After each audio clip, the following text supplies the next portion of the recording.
Today in Roach Reflections I want to talk about what the close season means for a river angler. We can't go fishing at the moment, and I'm not going to get into the whys and wherefores of the close season, but it's early April. It's a long way to go, over 2 months. The roach are going to be spawning in the rivers down here on the Hampshire Avon. They reckon they have a calendar and they spawn on about the 25th of April. Don't know how true that is, but they're going to be spawning by the end of the month or early May.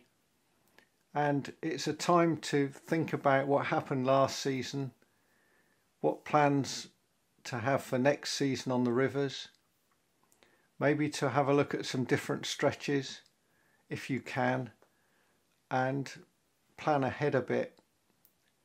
The river season often gets off to a slow start in June, in the middle of June. It's not the best time of year to go roach fishing on the rivers. The roach are out of condition.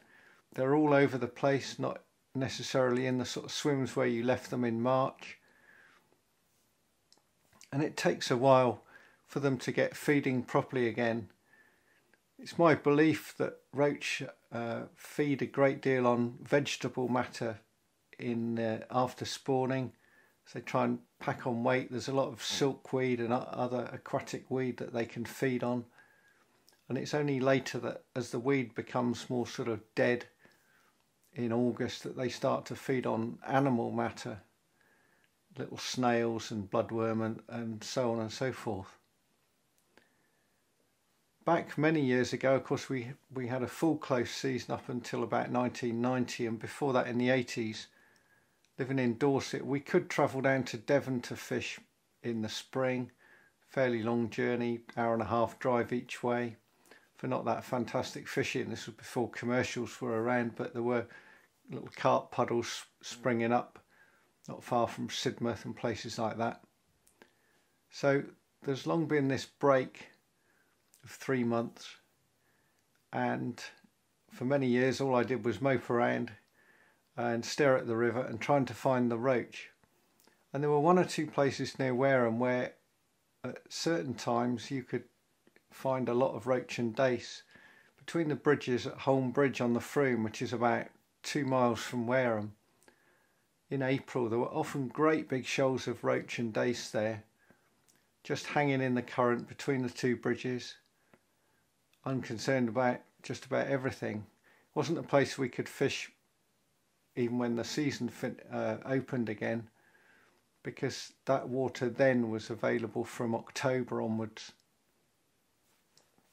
But it gave a good idea of what was in the river. I don't remember seeing any monster roach, but certainly plenty of roach over £1, and they'd been stocked not that long before, after the terrible pollution of 1965. They'd been restocked in 1968, and I'm talking about around about 1970-71. Wareham Quay was the same. I can remember one year where the catches at the end of the season weren't that fantastic, and the season finished on a Friday, and I went down to the quay on the Saturday, the 15th of March, first day of the close season, and it was absolutely black with fish, with dace and roach. I think the dace had been spawning, they'd finished spawning by then, but there were just tons and tons of fish down there, just swimming around, laughing at us. And another year in, I think it was 1982, there'd been a load of dredging on the river, and the dike down there below on the towpath had been dredged out to rebuild the flood bank. And we decided to have a sort of working party to clean up the rubbish that had been dredged out. There were a lot of old tyres and lumps of wood, and we had a diabolical bonfire basically of rubber tyres and wood, and smoked out just about half of Wareham. But when we met up on the quay later, there was an enormous shoal of roach on the quay, and it stretched about half the length of the quay, so we're probably talking 30 or 40 yards, about 10 yards wide and many fish deep. There were thousands and thousands of roach there, including fish that went well over £3. And it was absolutely staggering to see how many roach were there. That's nearly 40 years ago. I don't think there's anything like that many roach around in the Froome anymore. And some of those roach weren't monsters. There were lots and lots that were 4 ounces, 6 ounces and so on. Certainly far more fish than we believed there to be in there, but there were hundreds of 2-pounders and pound-plus fish. And so this time of year, when you get the chance, it's certainly worth going to the places where you do have access to and doing some fish spotting to see what might be in the river that you want to fish later in the year. My club tickets prevent me from accessing some waters in the close season. It's just, you just cannot access them at all. Other waters are much more public. There's public footpaths, or it's open land access, so I've got no such problem. At Wimborne, for instance, there's a fair bit of water I can just go and wander along and have a look. And often the best time to have a look is at dusk. In some of my recent fishing at the end of the season, I was fishing into dusk as the river came alive, and not long after the end of the season I went back down to the river, and it had been flooded and dirty on the last day of the season, a bit of a washout really. And I went back down there when it had fined down 4 days later, and I found roach in loads of swims. I think in about 15 different swims that were roach topping as the light went, including some that I suspected held roach but hadn't seen the evidence because I'd been fishing elsewhere. So when I wasn't fishing, I had the time not to worry about catching fish, just spotting them. Also walked about half a mile of river where I didn't see any fish, so that was interesting as well to see where they weren't.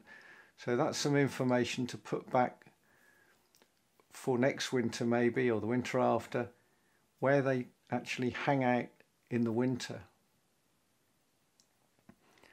I also heard in the last couple of weeks of another stretch of river that's not too far away, and it's another one where when we get a bit warmer weather, at the moment it's bitterly cold today, a very strong cold wind, I'd like to go and have a walk on that stretch at dusk and see where the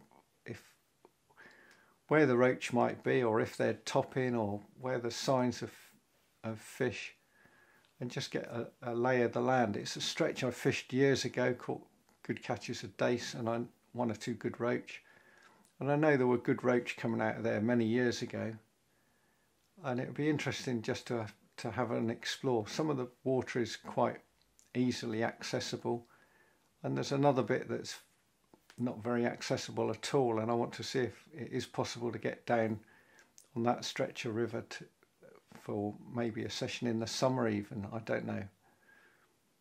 So it's not a time of year to totally forget about the river fishing. Some of my gear's had a good sort out so far. I need to probably do a bit more. I've made some new Avon floats ready for next winter. The summer gear needs sorting out, the fishing gear for the hempen tears fishing.